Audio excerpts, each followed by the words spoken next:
Shapes of molecules containing. നമ്മൾ കുറച്ച് shapes നോക്കാം. മോളിക്യൂൾസിന്റെ shapes of molecules. Shapes of molecules containing bond pairs ഉള്ള മോളിക്യൂൾസ് നോക്കാം. എക്സാമ്പിൾ ഒന്നോ രണ്ട് എക്സാമ്പിൾസ് കണ്ടമാനമുണ്ട് പഠിക്കാൻ. നിങ്ങളുടെ സിലബസ് കവർ ചെയ്യുന്നില്ല എങ്കിലും പഠിച്ചാൽ നല്ലത്, നിങ്ങൾക്ക് ടൈം കിട്ടുകയാണെങ്കിൽ. നമുക്ക് മെയിൻ ആയിട്ടുള്ള ഒരു എക്സാമ്പിൾ നോക്കാം. അമോണിയുടെ കേസ്. അമോണിയ എപ്പോഴും നിങ്ങൾ എഴുതുമ്പോൾ ശീലിക്കുക. എപ്പോഴും തലയിലൊരു 2 കുത്തിട്ടിട്ട് ലോൺ പെയർ ഇട്ട് ശീലിക്കുക. നിങ്ങൾ എപ്പോഴും അമോണിയ എഴുതുമ്പോൾ ആ രീതി നിങ്ങൾ പഠിക്കുക. അപ്പോൾ ഒരു നൈട്രജൻ്റെ ലോൺ പെയർ ഉണ്ടെന്ന് പഠിച്ചു പൊക്കോളും. നെക്സ്റ്റ് ഇയർ ഒക്കെ ആകുമ്പോൾ ആവശ്യമുണ്ട്. വെറുതെ എഴുതുമ്പോൾ ആ ലോൺ പെയർ കാണിച്ച് എഴുതാം. സെൻട്രൽ ആറ്റമിൻ്റെ അകത്ത് ആരാണ്? അമോണിയ സെൻട്രൽ ആറ്റം നൈട്രജൻ ആണ് സെൻട്രൽ ആറ്റം. അപ്പോൾ നൈട്രജൻ സെൻട്രൽ ആറ്റം ആണ് ഇവിടെ ശ്രദ്ധിക്കേണ്ടത്. അറ്റോമിക് നമ്പർ എത്രയാണ്? നൈട്രജൻ അറ്റോമിക് നമ്പർ എത്രയാണ്? Z = എത്രയാണ്? 7 അല്ലേ? ആണല്ലോ. അറ്റോമിക് നമ്പർ 7 ആണ്. ഇലക്ട്രോണിക് കോൺഫിഗറേഷൻ പറഞ്ഞോളൂ. 1s2 2s2. p യിൽ ഫില്ല് ചെയ്യുന്ന എപ്രകാരമായിരിക്കണം? 2px വരക്കണം അല്ലേ? 2px വരക്കണം, 2py വരക്കണം, 2pz വരക്കണം. ഓരോന്ന് ഫില്ല് ചെയ്യും. അപ്പൊ എത്രയായി? 2 4 5 6 7 ആണല്ലോ. ഇതാണ്. അപ്പോൾ 1s2 2s2 2px ഇതിനെന്ത് വിളിക്കുന്നു? ഡീജനറേറ്റ് ഓർബിറ്റൽസ് അല്ലേ? 3 പേർക്ക് സെയിം എനർജി ഉള്ള orbitals having equivalent energies are called എന്ത് വിളിക്കുന്നു? ഡീജനറേറ്റ് ഓർബിറ്റൽസ് കേട്ടോ. അപ്പോൾ ഇവിടെ 2px1 2py1 2pz ഇതാണ് ഇലക്ട്രോണിക് കോൺഫിഗറേഷൻ ഓഫ് നൈട്രജൻ. ഇത്രയും ക്ലിയർ ആണല്ലോ, നിങ്ങൾക്ക് അറിയാം. നമുക്ക് അമോണിയയാണ് ഫോം ചെയ്യാൻ പോകുന്നത്. ആക്ച്വലി മിക്ക മോളിക്യൂൾസിന് ഹൈബ്രിഡൈസേഷൻ നടക്കുന്നുണ്ട്. കാരണം എന്തുകൊണ്ടാണ് നമ്മൾ നോക്കുമ്പോൾ ഇതിൻ്റെ അകത്ത് ഹൈബ്രിഡൈസേഷൻ നടക്കുന്നുണ്ട് എന്ന് പറയാൻ റീസൺ ഉണ്ട്, കാരണങ്ങൾ ഇതിൻ്റെ അകത്ത്. അമോണിയയിൽ ഒരു എസും 3 പിയും ഹൈബ്രിഡൈസേഷൻ നടക്കുന്നു. 3 പിയും sp3 ഇവിടെ നിങ്ങൾ നോക്കും. പഴയ പഠിച്ച മാതിര അവിടെ എന്താ പറയുക, 3 ആൾറെഡി ഉണ്ടല്ലോ, ഹൈബ്രിഡൈസേഷന്റെ ആവശ്യമില്ല എന്നൊരു തോന്നൽ വരും അല്ലേ? അറ്റോമിക് ഓർബിറ്റൽ ആൾറെഡി ഉണ്ടല്ലോ. പക്ഷേ ഇവിടെ ഇലക്ട്രോണുകൾ എന്ത് ചെയ്യുന്നു? പരസ്പരം എന്ത് ചെയ്യുന്നുണ്ട്? ജമ്പ് ചെയ്തിട്ട് ഇന്റർചേഞ്ച് നടക്കുന്നുണ്ട് ഇവിടെ അമോണിയുടെ കേസിൽ. അപ്പോൾ ഈ അമോണിയുടെ പഠിച്ചു വെക്കുക. ഇങ്ങനെ നടന്നിട്ട് ഈ എസിലെ ഇലക്ട്രോൺസുകൾ പിയിലേക്ക് ഇന്റർചേഞ്ച് ചെയ്ത് നടക്കുന്നുണ്ട്, ജമ്പിങ് നടക്കുന്നുണ്ട്, ഇന്റർചേഞ്ചിങ് നടക്കുന്നുണ്ട്. ഈ sp3 ഹൈബ്രിഡൈസേഷൻ ആണ്. ഒരു എസും 3 പിയും ചേർന്നിട്ട് sp3 ഹൈബ്രിഡൈസേഷൻ. sp3 ഹൈബ്രിഡൈസേഷൻ വരുമ്പോൾ അമോണിയുടെ നിങ്ങൾക്കറിയാം ജോമെട്രി എന്തായിരിക്കണം, ഷേപ്പ് എന്തായിരിക്കണം? sp3 ഹൈബ്രിഡൈസേഷൻ ആയതുകൊണ്ട് എന്തായിരിക്കണം? ടെട്രാഹീഡ്രലാണ്. എന്താണ്? ടെട്രാഹീഡ്രലാണ്. ആംഗിൾ എത്രയാണ്? ടെട്രാഹീഡ്രൽ ആംഗിൾ എത്രയാണ്? ടെട്രാഹീഡ്രൽ ആംഗിൾ 109 ഡിഗ്രി 28 മിനിറ്റ് ആണ്. അപ്പോൾ നിങ്ങൾ നോക്കുമ്പോൾ അമോണിയുടെ അകത്ത് ഒരു 2s2 കംപ്ലീറ്റഡ് ആണ്. ഈവൻ എന്താ പറയുന്നത്? ഇതിൽ ഇലക്ട്രോണുകൾ ഇന്റർചേഞ്ച് ചെയ്ത് നടക്കുന്നുണ്ടെന്നാണ് പറയുന്നത്. ഇതിൻ്റെ അകത്ത് ഹൈബ്രിഡൈസേഷൻ നടക്കുന്നു. ഒരു എസും എന്താണ് 2s ഉം 2p സെയിം മെയിൻ ഷെല്ലിൽ നടക്കുള്ളൂ. 1s ഇലക്ട്രോണിക്ക് ചാടാൻ പറ്റോ? ഒരു മെയിൻ ഷെല്ലിലെ ഹൈബ്രിഡൈസേഷൻ പറയാൻ പറ്റുള്ളൂ. അപ്പൊ 2s ഉം 2p സെയിം 2 കണ്ടോ? സെയിം മെയിൻ ഷെല്ലാണ്. അതിൽ ഇലക്ട്രോണുകൾ ജമ്പ് ചെയ്യുന്നുണ്ട്. ഇവിടെ ഈവൻ ഇലക്ട്രോണിന്റെ ആവശ്യകതയില്ല. കണ്ട, ആൾറെഡി ഹാഫ് ഫിൽ ഉണ്ട്. എങ്കിൽ പോലും അമോണിയയിൽ എന്താ നടക്കുന്നുണ്ട്? ഹൈബ്രിഡൈസേഷൻ നടക്കുന്നുണ്ടെന്നാണ് പറയുന്നത് അവിടെ. അപ്പോൾ 2s ഇലക്ട്രോണുകൾ ജമ്പ് ചെയ്തിട്ട് ഇന്റർചേഞ്ച് നടക്കുന്നുണ്ട്, ഹൈബ്രിഡൈസേഷൻ ഇന്റർമിക്സിങ് നടക്കുന്നുണ്ട്. sp3 ഹൈബ്രിഡൈസേഷൻ ആണ്. അപ്പൊ അമോണിയയുടെ ഷേപ്പ് എന്തായാലും sp3 ആകുമ്പോൾ എന്താണ്? നിങ്ങൾക്കറിയാം, ടെട്രാഹീഡ്രൽ ഹൈബ്രിഡൈസേഷൻ ആണ്. എന്താണിത്? ടെട്രാഹീഡ്രൽ. അതുകൊണ്ട് we are expecting the shape or the structure of ammonia or the geometry of ammonia is tetrahedral.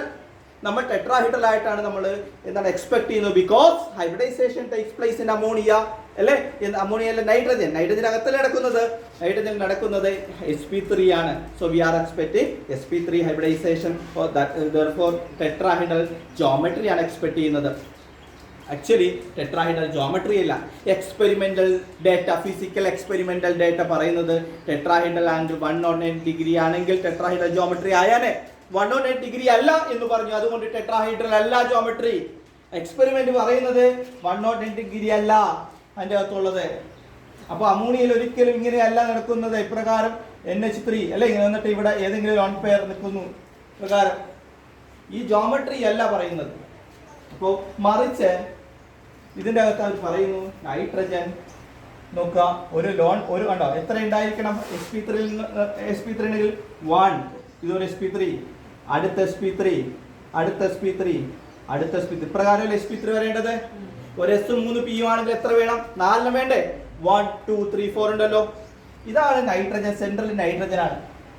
ഇവിടെ ഹൈഡ്രജൻ ഉണ്ട്, ഹൈഡ്രജന്റെ ഇലക്ട്രോണും ഉണ്ട്, നൈട്രജന്റെ ഇലക്ട്രോണും, ഹൈഡ്രജന്റെ ഇലക്ട്രോണും ഉണ്ട്, നൈട്രജന്റെ ഇലക്ട്രോണും, ഹൈഡ്രജന്റെ ഇലക്ട്രോണും ഉണ്ട്, നൈട്രജന്റെ നോക്കാം.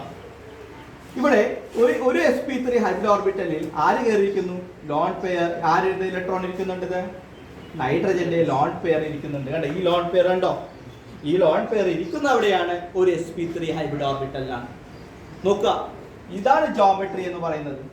പക്ഷേ ഇവിടുത്തെ ആംഗിൾ 109 ഡിഗ്രി അല്ല. ടെട്രാഹൈഡ്രൽ ആണെങ്കിൽ 109 ഡിഗ്രി 28 മിനിറ്റ് ആയിരിക്കണം.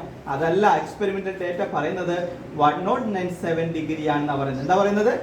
എല്ലായിടത്തും 1097 ഡിഗ്രി ആയിട്ടാണ് പറയുന്നത്. എവിടെ? ഇപ്രകാരം, അതായത് പിരമിഡൽ ജോമെട്രിയാണ് പറഞ്ഞിരിക്കുന്നത്. ഇവിടുന്ന് ഇപ്രകാരം ജോമെട്രി പറയുന്നത് പിരമിഡൽ ജോമെട്രിയാണ്. ആർക്കുള്ളത്? അമോണിയുടെ കേസിൽ പിരമിഡ് ആയിട്ടാണ് പറയുന്നത്, ടെട്രാഹൈഡ്രൽ അല്ല. എന്തുകൊണ്ട് ടെട്രാഹൈഡ്രൽ അല്ല എന്ന് പറയാൻ കാരണം ടെട്രാഹൈഡ്രൽ ആംഗിൾ എന്തായിരിക്കണം? 109 ഡിഗ്രി ആയിരിക്കണം. പക്ഷേ മറിച്ച് 109 ഡിഗ്രിയിൽ നിന്നും ആംഗിൾ കുറയുന്നു. എവിടെ? അമോണിയുടെ കേസിൽ നമ്മൾ നോക്കുമ്പോഴൊക്കെ 4 എണ്ണം ഉണ്ടെങ്കിൽ ടെട്രാഹൈഡ്രൽ വന്നം. പക്ഷേ ടെട്രാഹൈഡ്രൽ ആകുമ്പോൾ ഒരു നിർബന്ധം കൂടി ഉണ്ട്. ആംഗിൾ എത്രയായിരിക്കണം എന്ന് പറയും?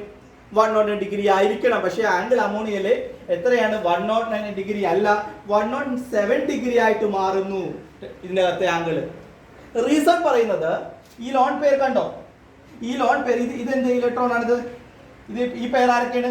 ഹൈഡ്രജൻ ഇലക്ട്രോണും നൈട്രജൻ ഇലക്ട്രോണും എന്ത് വിളിക്കുന്നത്? Bond pair. എന്ത് വിളിക്കുന്നു? ഇവിടെ നൈട്രജനും ഹൈഡ്രജനും തമ്മിൽ എന്തുണ്ടാക്കി? ബോണ്ട് ഉണ്ടാക്കി. ഇവിടെ നൈട്രജനും ഹൈഡ്രജൻ തമ്മിൽ എന്തുണ്ടാക്കി? ബോണ്ട് ഉണ്ടാക്കി. ഇവിടെ ബോണ്ട് ഉണ്ടാക്കി.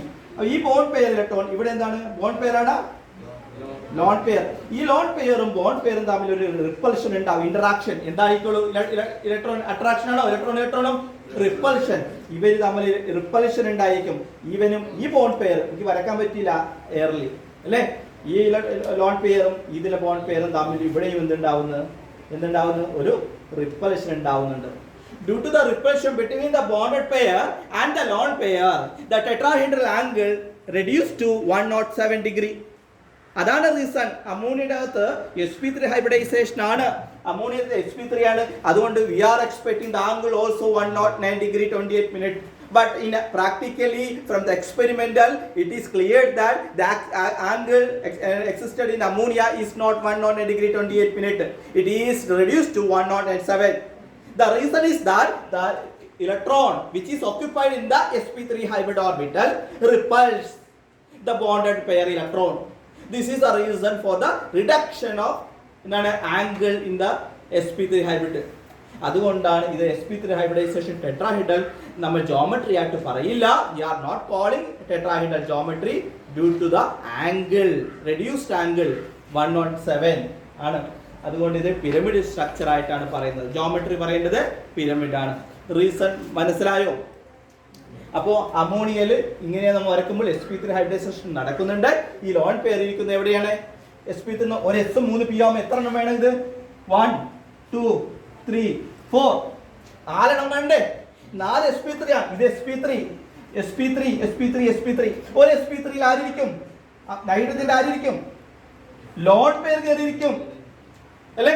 അടുത്ത sp3 നൈട്രജന്റെ ആരാണ് പിന്നുള്ളത്? 1 ക്ലിയർ ആണോ? നോക്കുക, ഒരെണ്ണത്തിൽ ഇത് എന്ത് ഓർബിറ്റലാണിത്? ഹൈബ്രിഡ് ആണ്. sp3 ഹൈബ്രിഡ് തന്നെയാണ്. ആരാ കയറിയിരിക്കുന്നത്? Lone pair നൈട്രജന്റെ. ഇതിൽ ഒരെണ്ണം ആരെയാണ്? നൈട്രജന്റെ. ഒരെണ്ണം ആരെയാണ്? ഹൈഡ്രജന്റെ. ഹൈഡ്രജന്റെ ഈ ആംഗിൾ 109 ഡിഗ്രിയിൽ നിന്നും ചെറുതാകാൻ റീസൺ എന്താണ്? ഈ ലോൺ പെയർ ആര് എന്ത് ചെയ്യുന്നു? റിപ്പൽ ചെയ്യുന്നു. ആരാ? ബോണ്ട് പെയറിന. The bond pair repulsion between bond pair and lone pair. Bond pair and lone pair. Bond pair and അങ്ങനെ എത്ര എണ്ണം ഉണ്ടാവും? 3 എണ്ണം ഉണ്ടാവും. ഒരു ബോണ്ട് പെയറും ഒരു ലോൺ പെയറും, അടുത്ത ബോണ്ട് പെയറും അടുത്ത ബോണ്ട് പെയറും. ഇങ്ങനെ റിപ്പൾഷൻ കൊണ്ടാണ് എന്താണ് ജോമെട്രി ഓൾസോ പിരമിഡ് ഷേപ്പ്. 3 ഒരേ മാതിരി വന്നിരിക്കും. കാലുകൾ ഒരേ ഈക്വലാണ് വരുന്നത്. ഒരേ ഷേപ്പ് ആകുമ്പോൾ പിരമിഡ് ആയിട്ട് മാറും. മറ്റേത് അങ്ങനെയല്ല വന്നിരിക്കുന്നത് അല്ലേ? അപ്പോൾ ഈ പറയുന്ന ആംഗിൾ 109 ഡിഗ്രി ആകാൻ റീസൺ ഇതാണ് പറയുന്നത്. നിങ്ങൾക്ക് ഡൗട്ട് വരും, അയ്യോ ഇവിടെ ആക്ച്വലി ഇവിടെ ഓരോന്നുണ്ടല്ലോ, ഇതിൻ്റെ ആവശ്യമില്ല, നേരെ വന്ന് ഓവർലാപ്പ് ചെയ്താൽ പോരെ. അതിൻ്റെ വാലൻസ് ബോണ്ട് തിയറി പ്രകാരം അങ്ങനെയാണ്. നമ്മൾ വാലൻസ് ബോണ്ട് തിയറി പ്രകാരം അപ്രകാരം നടക്കാൻ പാടുള്ളൂ. പക്ഷേ ഇവിടെ നടക്കുന്നത് ഹൈബ്രിഡൈസേഷൻ നടക്കുന്നു. റീസൺ എക്സ്പെരിമെന്റിൽ നിന്ന് നോക്കിയപ്പോൾ 107 ഡിഗ്രി എങ്ങനെ വന്നു ആംഗിൾ, അതിൽ നിന്നുള്ള സ്റ്റഡിയാണ് ഇതിലേക്ക് എത്തിച്ചേരാൻ കാരണം. ഇത് അത്രയും നിങ്ങൾക്ക് കണ്ടമാനം മോളിക്യൂൾസ് ഉണ്ടെങ്കിൽ നിങ്ങൾ മെയിനായിട്ട് അമോണിയയുടെ പഠിച്ചു വെക്കുക, വാട്ടർ, ഈ രണ്ടെണ്ണെങ്കിലും പഠിച്ചു വെക്കുക നിങ്ങൾക്ക് സിലബസിൽ കേട്ടോ. പറയുന്നുണ്ട് ഇതിന് ആക്ച്വലി ഈ ആംഗിൾ 107 ഡിഗ്രി ആകാൻ റീസൺ ഇതിന് sp3 ആണെങ്കിൽ പോലും അമോണിയ അല്ല, നൈട്രജൻ sp3 ഹൈബ്രിഡൈസേഷൻ ആണെങ്കിൽ പോലും നമ്മൾ sp3 വിളിക്കുന്നില്ല. റീസൺ എന്താണ്? sp3 ആവണമെങ്കിൽ എന്തുണ്ടായിരിക്കണം? ആംഗിൾ കൂടി എത്ര ഉണ്ടായിരിക്കും? ടെട്രാഹൈഡ്രൽ ആണ് ജോമെട്രി, ആംഗിൾ കൂടി എന്തായിരിക്കണം? 109 ഡിഗ്രി 28. അതാണോ? അല്ല, ആംഗിൾ എത്രയാണ് അമോണിയല? 107. റീസൺ എന്താണ്? Repulsion between lone pair and bond pair. Lone pair 3 repulsion ഉണ്ട് അവിടെ, അതാണ് 107ലേക്ക് വരാൻ റീസൺ. അപ്പോൾ അതാണ് അമോണിയയുടെ നമ്മൾ സ്ട്രക്ചർ പഠിച്ചു അല്ലേ. നമ്മുടെ സ്ട്രക്ചർ ട്രയഗണൽ പിരമിഡ് എന്ന് വേണമെങ്കിൽ പറയാം. ട്രയാങ്കിൾ ആണ് ബേസ്, അതുകൊണ്ട് ജോമെട്രി പഠിച്ചു. Trigonal pyramid, trigonal pyramid, trigonal pyramid. What is the geometry of ammonia? Trigonal pyramid. Angle എത്രയാണ് അതിൻ്റെ അകത്ത്?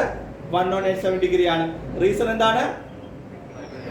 Repulsion between lone pair and the bond pair അല്ലേ. 3 repulsions are the bond pair and lone pair. അത് നിങ്ങൾ പറഞ്ഞിരിക്കണം. അതാണ് ഈ പറയുന്നത്. sp3 hybridisation ആണെങ്കിൽ പോലും നമ്മൾ അതിനെ ടെട്രാഹൈഡ്രൽ ജോമെട്രി എന്ന് വിളിക്കാത്തത് എന്തുകൊണ്ടാണ്? റിപ്പീറ്റ് ചെയ്യുന്നു, ടെട്രാഹൈഡ്രൽ sp3 ഹൈബ്രിഡൈസേഷൻ ആണ്, അതുകൊണ്ട് ടെട്രാഹൈഡ്രൽ ഹൈബ്രിഡൈസേഷൻ ആവണ്ടേ? അല്ല. കാരണം എന്താണ്? sp3 മാത്രമല്ല അവിടെ ക്വാളിഫൈ ചെയ്യേണ്ടത്. ആംഗിൾ എന്തായിരിക്കും? ടെട്രാഹൈഡ്രൽ ആംഗിൾ 109 ഡിഗ്രി 28 ആണ്. അതാണോ? അല്ല. അതെന്തായി മാറി? 107. അമോണിയയില ആംഗിൾ മറന്നു പോകരുത്. ഒരു ഷേപ്പ് പഠിച്ചില്ലേ?